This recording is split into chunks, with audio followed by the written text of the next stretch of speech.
మహాభారత యుద్ధం 5200 సంవత్సరాలకు పూర్వం జరిగిందని ఒక అంచనా. ఆ యుద్ధంలో గొప్ప సంఘటనలు జరిగాయి.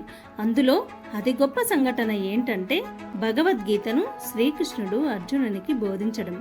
యుద్ధం నష్టదాయకమే అయినప్పటికీ అందులో నుండే గీత అనే దివ్యమైన అద్భుత సందేశం వచ్చింది. సాక్షాత్తు శివుని అవతారమైన శంకరాచార్యులు గీతా మహత్యమును రాసి దాని వైభవాన్ని లోకానికి చాటారు. కేవలం భగవద్గీతను అధ్యయనం చేయడం చేత సకల పుణ్యాలు లభిస్తాయని శంకరులు చెప్పారు. కురు మహారాజు ఆ యొక్క ప్రదేశంలో గొప్ప ధార్మిక యజ్ఞం చేయడం వల్ల ఆ ప్రాంతానికి కురుక్షేత్రం అనే పేరు వచ్చింది. భారతదేశ మొదటి బ్రిటిష్ గవర్నర్ అయిన వారన్ హేస్టింగ్స్ గీతను మొదటిసారి ఆంగ్లంలోకి తర్జుమా చేయించారు. అందులో వారన్ హేస్టింగ్స్ ఇలా అన్నారు: బ్రిటిష్ సామ్రాజ్యం కుంచుకుపోతూ ఉంటే గీతతో భారతదేశ సామ్రాజ్యం చాలా పెరిగిపోతుంది అని. భగవద్గీత అనేది మానవుడు పొందగలిగిన అత్యున్నతమైన దానిని గురించి తెలియజేస్తుంది. మన మనస్సు మారి భగవంతుణ్ణి ఆశ్రయించడానికి భగవద్గీత చదవాలి.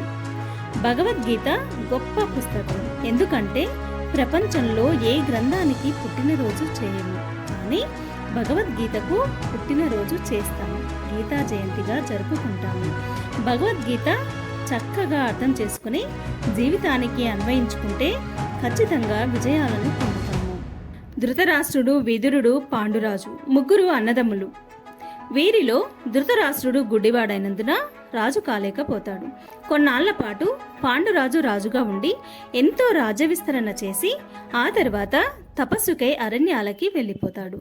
ఆ సమయంలో అన్న అయిన ధృతరాష్ట్రుని రాజుగా చేస్తారు.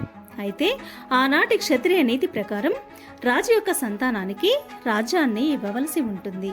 అనగా పాండురాజు సంతానానికి రాజ్యాన్ని ఇవ్వవలసి ఉంటుంది.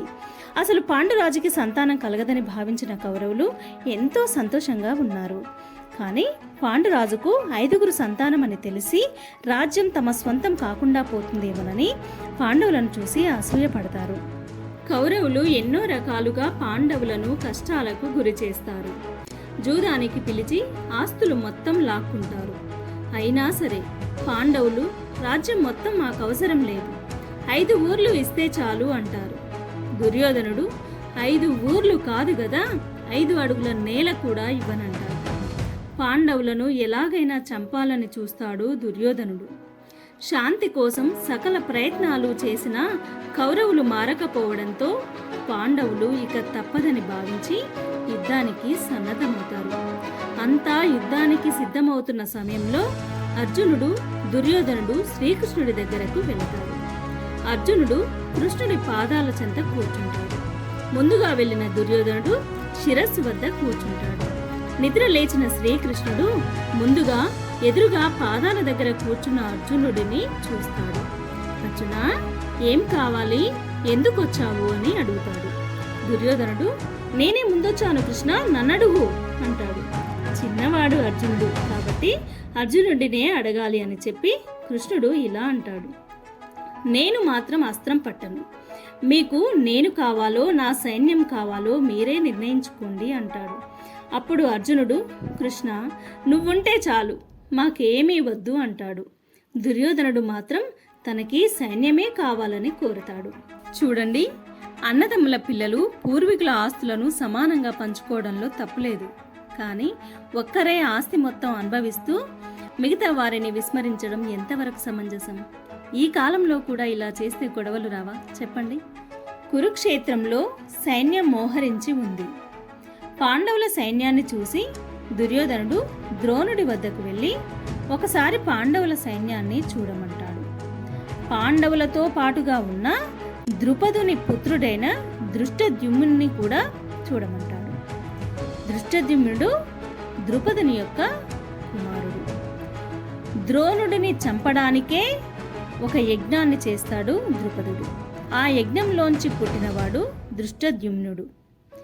నువ్వు నీ శత్రువులను ఎదుర్కోవాల్సి ఉంటుంది అని మానసికంగా ద్రోణుణ్ణి సిద్ధం చేస్తున్నాడు దుర్యోధనుడు. రాజనీతి తెలిసిన దుర్యోధనుడు తన సైన్యంలోని వారందరిని గూర్చి ఇలా చెప్తూ ఉన్నాడు. గీతలోని మొదటి శ్లోకం అంధుడైన ధృతరాష్ట్రునితో మొదలవుతుంది. అతడు కౌరవుల తండ్రి. గుడ్డివాడు కావడం చేత కురుక్షేత్రంలో ఏ ఏ విషయాలు జరుగుతున్నాయో తెలుసుకోవాలని ధృతరాష్ట్రుని మంత్రి అయిన సంజయుడిని అడుగుతున్నాడు. ధృతరాష్ట్రుడు హస్తినాపురంలో అంటే కురుక్షేత్రానికి 60-70 మైళ్ళ దూరంలో ఉన్నాడు. వ్యాసుడు సంజయునికి దివ్య దృష్టిని ప్రసాదిస్తాడు.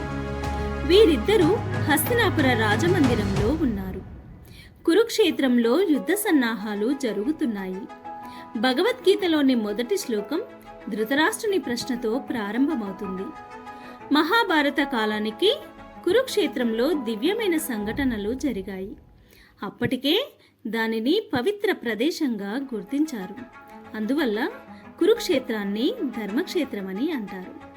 ధృతరాష్ట్రుడు సంజయునితో ఈ విధంగా అంటున్నాడు: యుద్ధం చేయదలిచిన వారే నావారు ఇంకా పాండవులు ఏమి చేయదలిచారు అని. ధృతరాష్ట్రుడు ఈ ఒక్క ప్రశ్నను వేసి శ్రోతగా ఉంటాడు. సంజయుడు శ్రీకృష్ణునికి అర్జునునికి మధ్య జరిగే సంభాషణలను కళ్ళకు కట్టినట్లు వివరిస్తూ ఉంటాడు. వ్యాసుడి ద్వారా వరాన్ని పొందిన సంజయుడు చక్కగా చెప్పగలిగిన శక్తిని పొంది కురుక్షేత్రంలో జరుగుతున్న దృశ్యాన్ని అందరాజు అయిన ధృతరాష్ట్రుని మనోఫలకమందు సాక్షాత్కరింపచేస్తున్నాడు. కర్ణుడు పాండవులలో పెద్దవాడై ఉండి కూడా తన జీవితంలో జరిగిన ఒక విషాద సంఘటన కారణంగా దుర్యోధనుడితో స్నేహం ఏర్పడటం వలన కౌరవుల సైన్యంలోనే ఉన్నాడు. మహాభారతం అంతా కూడా విషాదంతోనే నిండి ఉంటుంది. విషాదం లేకుండా పురాణాలు, కావ్యాలు ఉండవు. శూద్రవంశీయుడని కర్ణునికి ద్రోణుడు విలువిద్యలు నేర్పడు. ఆనాడు మనిషి యొక్క వ్యక్తిత్వాన్ని, గుణాన్ని బట్టే బ్రాహ్మణ, క్షత్రియ, వైశ్య, శూద్ర అనే 4 వర్ణాలు ఉండేవి. అంతేకాని భారతదేశంలో ఈ కులాల ప్రస్తావనే లేదు. బ్రిటిష్ వారు ఇక్కడ 200 సంవత్సరాలు పరిపాలించి వర్ణాలను వారు కులాలుగా మార్చి హిందువులకు కుల వ్యవస్థను అంటగట్టిపోయారు. ఇప్పటికీ మనం ఈ కులాలలోనే కూరుకుపోవడం వలన హిందువులలో ఐక్యత లేకపోవడానికి ఒక పెద్ద కారణంగా చెప్పుకోవచ్చు. దుర్యోధనుడు వెంటనే అతనికి ఒక రాజ్యాన్ని ఇచ్చి క్షత్రియునిగా చేస్తాడు. అప్పుడు ద్రోణుడు కర్ణుణ్ణి శిష్యునిగా స్వీకరిస్తాడు. విలువిద్యనంతా బోధిస్తాడు. కర్ణుడు అర్జునునికి దీటైన విలుకాడు. ఈ సంఘటనల కారణంగా కర్ణుడు కౌరవుల వైపుకు వెళ్లడం జరిగింది. కర్ణుడు తన తమ్ముళ్లతోనే యుద్ధం చేయబోతున్నాడు. యుద్ధం ప్రారంభం కాబోయే సందర్భంలో కుంతీదేవి కర్ణుని వద్దకు వెళ్లి జరిగిన సంగతి అంతా వివరించి దుర్యోధనుని పక్షాన ఉండవద్దని, అతడు దుర్మార్గుడని ప్రాధేయపడుతుంది. కానీ దుర్యోధనునికి నమ్మక ద్రోహం చేయలేనని కర్ణుడు కౌరవుల పక్షంలోనే ఉన్నాడు. ఇంకా కౌరవ సైన్యంలో సమర విజయుడగు కృపాచార్యుడు, అశ్వత్థాముడు, వికర్ణునితో పాటుగా దుష్టబుద్ధి గల జయద్రథుడు కూడా ఉన్నాడు. జయద్రథుడు ధృతరాష్ట్రునికి అల్లుడు. తన ఒక్కగానొక్క కూతురిని జయద్రథునికిచ్చి వివాహం చేయడం వల్ల ఎన్ని తప్పులు చేసినా అతడు ఆ సైన్యంలోనే ఉన్నాడు. కురుక్షేత్ర యుద్ధం జరగబోవడానికి ముందు ఇరువైపులా ఈర్ష్యలు, కక్షలు, కార్పణ్యాలు, రాజభాగానికి సంబంధించిన తగాదాలు అన్నీ పేరుకుపోయి ఉన్నాయి. చిన్న చిన్న తగాదాలు, కలహాలే పెద్ద యుద్ధానికి దారితీస్తాయి. మనస్సుల నిండా శత్రుత్వ భావం నిండి పెద్ద యుద్ధంగా మారి ప్రళయాన్ని సృష్టిస్తాయి. చిన్న చిన్న కలహాలే పెద్ద యుద్ధానికి దారితీస్తాయన్న సంగతి మొదటి ప్రపంచ యుద్ధం, 2వ ప్రపంచ యుద్ధాన్ని బట్టి తెలుస్తుంది. మహాభారతంలో ఎప్పుడో దీనిని వ్యక్తం చేశారు. మొదట్లోనే చిన్న విషయాలను పరిశీలించి తుంచివేస్తే ఏది యుద్ధానికి దారితీయదు. మనకు ఇవన్నీ గొప్ప పాఠాలు. మహాభారతంలో చాలా పాత్రలున్నాయి. ఎన్నో మానవత్వ విలువలున్నాయి. ప్రేమ, ద్వేషం, మంచితనం, దయ అన్నీ చోటు చేసుకున్నాయి. నీతి నియమాలు, గొప్ప ప్రేమ, దయాపూరితమైన సన్నివేశాలు చాలా ఉన్నాయి. మహాభారతం అనే ఇతిహాసంలో ఉన్నవన్నీ బయట ఉన్నాయని, ఇందులో లేనిది ఇంకెక్కడా లేదని చెప్పబడింది. దుష్టబుద్ధి గల వారంతా కౌరవుల సైన్యంలో ఉన్నారు. ఇంకా చాలామంది శూరులు వారి జీవితాలను అర్పించడానికి ఉన్నారు. యుద్ధంలో అనుభవశాలురైన వారున్నారు. దుర్యోధనుని మనస్సులో కొంచెం అపనమ్మకం చోటు చేసుకుంది. పాండవుల సైన్యం చాలా దృఢంగా ఉండి ఈ యుద్ధంలో గెలవడానికి సిద్ధంగా ఉందని, తన సైన్యం అంత దృఢంగా లేదన్న సంశయం కలిగింది. మీరంతా ఈ యుద్ధంలో భీష్ముణ్ణి రక్షించండి. పక్కన ఎటువంటి ఉద్రిక్తతలున్నా మనం భీష్మ మహారాజుని రక్షించుకోవాలి. ఆయన మీదే మనందరం ఆధారపడి ఉన్నాం అంటాడు దుర్యోధనుడు. ఇలా ద్రోణుడికి దుర్యోధనుడు చెప్పిందంతా భీష్మ మహారథుడు కూడా వింటాడు. దుర్యోధనుని ప్రోత్సహించడానికి భీష్ముడు సింహగర్జన గావించి శంఖాన్ని పూరించాడు. ఆ తర్వాత తక్కిన వారంతా తమ తమ శంఖాలని పూరించారు. కౌరవ పాండవులు ఒక్కసారిగా వారి వారి శంఖాలను పూరించారు. ఆ శబ్దాలన్నీ భయంకరంగా ఉన్నాయి. తర్వాత శ్రీకృష్ణుడు, అర్జునుడు తెల్లని గుర్రములున్న గొప్ప రథంలో కూర్చొని శ్రీకృష్ణుడు పాంచజన్యాన్ని, అర్జునుడు దేవదత్తం అనే దివ్యమైన శంఖములను పూరించారు. భీముడు పౌండ్రమను శంఖమును, ధర్మరాజు అనంత విజయం అనే శంఖాన్ని, నకులుడు సుఘోష అనే శంఖాన్ని, సహదేవుడు మణిపుష్పకం అనే శంఖాన్ని పూరించారు. శ్రేష్టమైన విల్లుగల కాశీరాజు, మహారథుడైన శిఖండి, దృష్టద్యుమ్నుడు, విరాటుడు, పరాజయం ఎరుగని సాత్యకి, ద్రుపద మహారాజు, ద్రౌపది కుమారులు, గొప్ప బాహులు గల సుభద్ర కుమారుడైన అభిమన్యుడు వేరువేరుగా వారి శంఖాలను పూరించారు. ఆ శబ్దాలు దుర్యోధనాదుల హృదయాలను తలడిల్లేలా చేశాయి. భూమి ఆకాశాలు దద్దరిల్లేలా చేశాయి. వానర చిహ్నంతో ఉన్న పతాకం గల రథంలో ఉండి అర్జునుడు సైన్యాన్ని వీక్షించి ధనస్సును ఎక్కుపెట్టి శ్రీకృష్ణుడితో ఇలా చెప్పాడు: హే కృష్ణ, నా రథాన్ని ఇరువైపుల సైన్యం మధ్యకు తీసుకువెళ్ళు. నా ముందున్న మొత్తం సైన్యాన్ని నన్ను చూడనివ్వు. నేను ఎవరితో యుద్ధాన్ని చేయబోతున్నానో, ఇంకా దుష్టబుద్ధి గల దుర్యోధనునికి సహాయం చేయడానికి వచ్చిన వారిని నేను చూడాలి అంటాడు. అటు పిమ్మట శ్రీకృష్ణుడు రథాన్ని ఇరు సైన్యాల మధ్య నిలుపుతాడు. భీష్మ, ద్రోణ ప్రముఖులైన రాజుల ఎదుట రథాన్ని నిలిపి, అర్జున, యుద్ధానికి సన్నద్ధులైన కౌరవులను చూడమన్నాడు శ్రీకృష్ణుడు. తండ్రిలాగా గౌరవింపదగ్గ వారిని, పిన తండ్రులను, తాతలను, ఇరువైపులా ఉన్న గురువులను, మామలను, సోదరులను, కొడుకులను, మనుమలను, స్నేహితులను చూశాడు అర్జునుడు. ఇరు సైన్యాల మధ్యలో ఉన్న అర్జునుడు తన దగ్గరి బంధువులను, సన్నిహితులను చూశాడు. వారిని చూసిన అర్జునుని మనస్సు చలించింది. అతనిని ఒక దైన్యభావం ఆవహించింది. అర్జునుని మనస్సులో కలిగిన ఈ స్థితే శ్రీకృష్ణుని నోట ఈ గీతా సందేశాన్ని చెప్పించింది.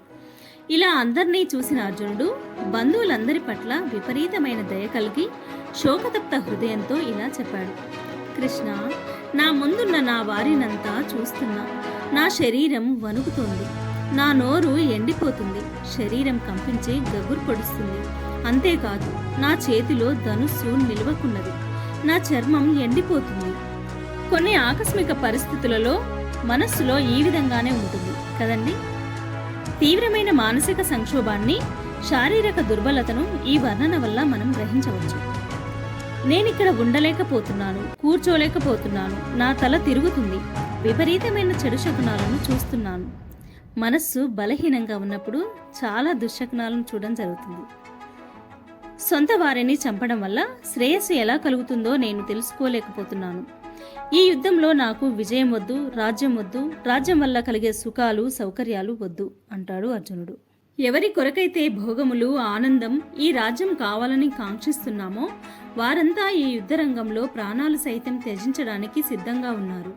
వారు లేకపోయిన తర్వాత ఈ భోగాలు, రాజ్యాలు ఎందుకు? వాటి వల్ల ప్రయోజనం ఏముంటుంది? గురువులు, తండ్రులు, కుమారులు, తాతలు, మేనమామలు, మనుమలు, బంధువులు అయిన వారిని చంపడం నాకిష్టం లేదు అని అర్జునుడు అన్నాడు. ఓ కృష్ణ, ఒకవేళ వారు నన్ను చంపినా నేను మాత్రం త్రిలోక రాజ్యాధిపత్యం కోసం, భూమి కోసం నేను వారిని చంపలేను. ఈ ధృతరాష్ట్రుని కుమారులను చంపడం వల్ల నాకు ఏమి ఆనందం కలుగుతుంది? లోపల బయట అంతా పాపంతో నిండి ఉన్న ఈ దురాత్ములైన వారిని చంపడం వల్ల ఏ ప్రయోజనం లేదు. ధృతరాష్ట్రుడు, కౌరవులు నాకు దగ్గరి బంధువులు. ఓ కృష్ణ, సొంత వారిని చంపడం వల్ల సుఖం ఏ విధంగా వస్తుంది? ఇలా మాట్లాడుతున్న అర్జునుడిని చూస్తే యుద్ధం చెయ్యకుండా ఇంటికెళ్లడం మంచిదని చెబుతున్నట్లుగా ఉంది. ఇలాగే కౌరవులు కూడా ఆలోచిస్తే అసలు యుద్ధమే ఉండేది కాదు కదా. దుర్మార్గులకు దుర్యోధనాదులు లోభ మనస్కులై కులనాశనం వలన కలిగే దోషాన్ని, మిత్రద్రోహం వలన కలిగే పాపాన్ని చూడలేకపోయినా కులక్షయం వలన కలిగే దోషం నాకు అర్థమైనప్పుడు వారి లోభ మనస్తత్వం వల్ల వారికది అర్థం కాకుండా మేము ఈ పాపం నుండి మరలడం మంచిది కదా. కులం నశించినట్లయితే ఏ ధర్మాలు ఉండవు. దురాచారం పెరిగితే కులానికంతా నష్టం వాటిల్లుతుంది. సామాజిక ధర్మాలు కూడా నశిస్తాయి. అధర్మం వ్యాప్తి చెందుతుంది. కుల స్త్రీలు చెడిపోతారు. స్త్రీలు చెడిపోవడం చేత వర్ణసంకరం కలుగుతుంది. వర్ణసంకరం చేసిన వారికి, సంకరం చెందిన వారికి నరకమే ప్రాప్తమవుతుంది. వారి తండ్రులు పిండోదక క్రియలు లేక పతనం అవుతారు. ఇటువంటి యుద్ధాల వల్ల చాలా మంది వితంతువులు అవుతారు. సమాజంలో ఎక్కువ మంది వితంతువులు ఉండడం వల్ల సాంఘిక వ్యవస్థ నష్టపోతుంది. సమాజంలో అనాథలు ఉండడం మంచిది కాదు. అశోకుడు 3వ శతాబ్దంలో కళింగ దేశాన్ని జయించినప్పుడు ఒక కొండ మీదకు వెళ్లి యుద్ధం యొక్క పూర్వాపరాలను చూసి బాగా ఆలోచించాడు. అక్కడ నుండి కింద యుద్ధరంగాన్ని చూసినప్పుడు లక్షల మంది చనిపోవడాన్ని, అంగవికలురు కావడాన్ని, ఎంతో మంది అనాథలుగా మిగలటాన్ని, స్త్రీలు వితంతువులు కావడాన్ని చూసి యుద్ధం వల్ల కలిగే నష్టాన్ని గ్రహించిన వాడై ఇక మీదట యుద్ధం చేయకూడదని నిర్ణయించుకున్నాడు. భువనేశ్వర్ దగ్గరలో ఈ యుద్ధానికి గుర్తుగా అశోకుడిలో కలిగిన పరివర్తనకు స్మృతి చిహ్నంగా చైనీయులు నిర్మించిన కట్టడాన్ని ఇప్పటికీ మనం చూడవచ్చు. ఓ జనార్దన, కులధర్మములు నశించిన వారికి శాశ్వతంగా నరకం ప్రాప్తిస్తుందని విన్నాను. రాజ్యసుఖం అనే లోభం చేత మేము మా సొంత పరివారాన్ని చంపడానికి వచ్చాం. గొప్ప పాపకార్యానికి పూనుకున్నాం. నేను ప్రతీకారం చేయక నా అస్త్రాలన్నింటినీ వదిలివేసినట్లయితే, దుర్యోధనాదులు శస్త్రదారులై యుద్ధం నందు నన్ను చంపినట్లయితే అదే నాకు క్షేమమవుతుంది. ఈ విధంగా శోకతప్త హృదయంతో ధనస్సును విల్లును వదిలి అర్జునుడు రథంలో నిస్సత్తువగా కూలబడిపోయాడు. ఈ యుద్ధంలో విజయం కన్నా తనకు మరణమే మంచిదని అర్జునుడు భావించాడు. ఇది చాలా కష్టమైన సన్నివేశం. ఈ సన్నివేశం ఆధారంగానే గీత మనకు బోధించబడింది. మనకి, మన బంధువులకి ఏమైనా గొడవలు వచ్చాయనుకోండి, మరీ చంపుకునేంత సాహసం చేస్తామా చెప్పండి? అర్జునుడు చాలా దయతో, మానవత్వంతో, ఎంతో సహృదయంతో ఇలా నిర్ణయించుకోవడం, హింస చేయకుండా ఉండడం చాలా మంచి నిర్ణయమని అనుకున్నాడు. శ్రీకృష్ణుడు కూడా తనను చాలా దయాపరునిగా, అహింసావాదిగా, మానవాళికి మేలు కోరుతున్నాడని భావిస్తాడని, మంచి నిర్ణయాన్ని తీసుకున్నావని తన భుజాన్ని తడతాడనుకున్నాడు. కానీ శ్రీకృష్ణుని ప్రతిస్పందన పూర్తిగా విరుద్ధంగా ఉంది. ఇక్కడ నుంచే అసలు సందేశం ప్రారంభమవుతుంది. మనస్సు స్థిరంగా లేనప్పుడు మన నిర్ణయాలు సరిగ్గా ఉండకపోవడం మనం నిత్యం గమనిస్తూనే ఉంటాం కదండి. మనస్సు ఆందోళనతో ఉన్నప్పుడు విషయం స్పష్టంగా అర్థం కాదు. మనకు కూడా అర్జునుడు సరైన నిర్ణయం తీసుకున్నాడనిపిస్తుంది. శ్రీకృష్ణుడికి మాత్రం అలా అనిపించలేదు. అర్జునుడు మానసిక బలహీనతకు గురైనట్లుగా శ్రీకృష్ణుడు గ్రహించి అది మానసిక అనారోగ్య లక్షణమని, అతని మానసిక ఒత్తిడిని చాలా లోతుగా పరీక్షించి మానసిక వైద్యునిలా ఆ పరిస్థితిలో సరైన ఔషధంగా గీతను బోధించడం జరిగింది. అతని బలహీనతను తొలగించి దృఢంగా పరిస్థితిని ఎదుర్కోగలిగిన బలాన్ని వృద్ధిపరుస్తాడు. మనకు క్లిష్టమైన, కష్టతరమైన సమస్యలు ఎదురైనప్పుడు వాటిని ఎదుర్కొనే శక్తి నశించి వాటి నుండి పారిపోవాలని చూస్తుంటాం. అది సరైన పద్ధతి కాదు. శ్రీకృష్ణుడు అటువంటి పరిస్థితిని ఎదుర్కొనే దృఢ సంకల్పాన్ని కలిగిస్తాడు. కొందరు యుద్ధం గురించి విని యుద్ధం ఎందుకు, మాకు యుద్ధం ఇష్టం లేదు అంటారు. యుద్ధం అనేదాన్ని సన్నివేశంగా తీసుకుని భగవద్గీతను చెప్పడం జరిగింది. అది చాలా అద్భుతమైన బోధ. శ్రీకృష్ణుని సందేశం అర్జునుని ద్వారా మనందరికీ అందించబడింది. మంచి లక్షణం తీవ్రమైన శక్తి నుంచే ఉద్భవిస్తుందని గ్రహించాలి. అర్జునునికి ఎన్నో మంచి లక్షణాలు ఉన్నాయి. అయినా ప్రస్తుతం దిగులుతో నీరుగారిపోయాడు. నిలబడి యుద్ధం చేయవలసిన అర్జునుడు రథంలో కూలబడి ఉన్నాడు. శ్రీకృష్ణుడు అర్జునుని మాటలు విని నీవు శోకతప్త హృదయంతో ఆలోచించి చెప్పింది సరైంది కాదని, అతని ఆలోచన ధోరణికి గట్టిగా అడ్డుపడి మనస్సు స్థిరంగా లేనప్పుడు సరైన నిర్ణయం జరగదని తెలియజేస్తాడు. దుఃఖంలోనూ అనారోగ్యంతోనూ ఉన్న మనస్సుతో పరిస్థితిని అర్థం చేసుకోలేరు, సరైన నిర్ణయాలు తీసుకోలేరు. జీవితమనే యుద్ధరంగం నుంచి పారిపోవద్దని శ్రీకృష్ణుడు చెబుతున్నాడు. ఇంట్లో ఏదైనా సమస్య వచ్చిందనుకోండి, చాలామంది కాశీకి పారిపోయే వాళ్ళం మనం తరచూ చూస్తూ ఉంటాం కదండి. అది సరైంది కాదు. నీవు కర్తవ్యాన్ని విస్మరించి పారిపోవడం గొప్ప కాదు. దానిని ఎదుర్కోవాలి. పిరికితనం, బలహీనత ధీరుని లక్షణం అనిపించుకోదు. ధైర్యంతో ఏ స్థితిలో ఏది సరైనదో చక్కగా ఆలోచించగలిగితే సరైన నిర్ణయాలను తీసుకోగలుగుతాం. అర్జునుడు కృంగిపోయి ఉన్న కారణంగా అతని నిర్ణయం సరైనదిగా లేదు అని సంజయుడు ధృతరాష్ట్రునితో చెప్పాడు.